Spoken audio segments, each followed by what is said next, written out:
Hello, I'm Jennifer Green. A lot of people wonder how to avoid replacing smoking with another crutch when you quit. And as someone who struggled to quit for decades because I kept trying to do it perfectly, I have a somewhat controversial opinion about this. If you need a crutch to get through the most difficult part of quitting smoking, why not use one? Unless you're choosing heroin as your crutch, you're probably still going to be making progress. And there's no question that your health is better off when you stop inhaling smoke or chemicals into your lungs. We know that when a new habit is difficult to establish, you need to make what you're trying to do easier, smaller, and lower stakes. So if you're quitting cold turkey and relapsing over and over again like I did, lower the bar. You could try prescription medication or nicotine replacement therapy, or both. Prescription meds did not work for me, but nicotine replacement did. Meditation was tremendously helpful for me, but it only kept me smoke-free when I also used the patch and nicotine gum or lozenges. And maybe, just maybe, you need to let go of your insistence on quitting without gaining a single pound. Is that really about your health? Or are you using the fear of gaining weight as an excuse not to try? I really hope your mother told you that your physical presentation in the world has nothing to do with your value. But if she didn't, I'm telling you now. Your body changes throughout your life, whether you want it to or not. And it's never going to reflect the beauty standards of the advertising and entertainment industry. That's not real. Real people have wrinkles, scars, stretch marks, blubber, hammer toes, and bad teeth. So if you need to eat some cookies or candy while you get over your smoking habit, so what? Go ahead. I don't recommend using e-cigarettes or vaping to help you quit because inhaling chemicals into your lungs is what we're trying to get away from. But you know what?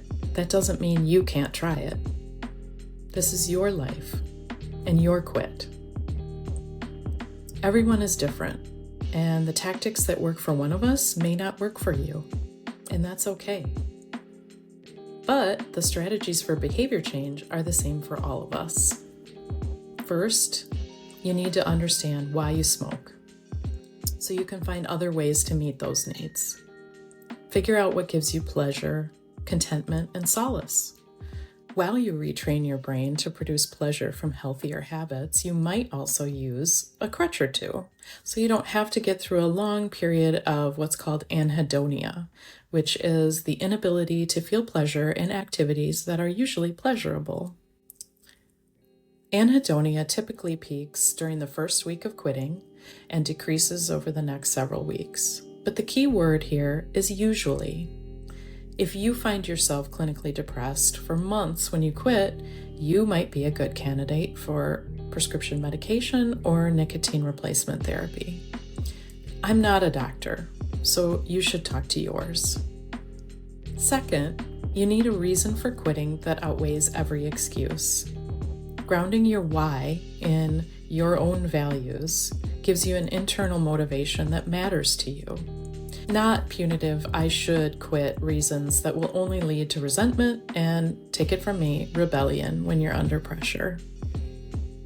Third, you must publicly commit to quitting on a specific date. Tell someone whose opinion matters to you. I have a friend who gave some money to his sister, an amount that would hurt to lose but not bankrupt him, and told her to donate it to the political party that he hated if he relapsed during the first year. It gave him that extra motivation to keep going. You're also going to want to redesign your environment to remove triggers. Get rid of ashtrays, lighters, cigarettes, obviously. Change where you drink your coffee or switch to tea. Quit alcohol and THC for at least 30 days when you quit smoking. Clean your house and your clothes and your car to remove the smell of smoke. And while you're planning, you can talk to your doctor about medication or NRT, nicotine replacement therapy, if you think you might want to try those. And finally, it's really important to assemble an emergency kit.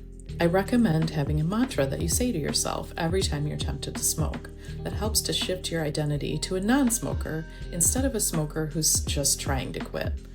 You need a go-to routine that you'll follow when cravings hit, because if you wait until you're jonesing to try to decide what to do, you're not going to make the right choice. As you repeat your new routine and say out loud to yourself, "I do not smoke. I am not a smoker. Smoking is not an option for me," you will begin to embody your new identity.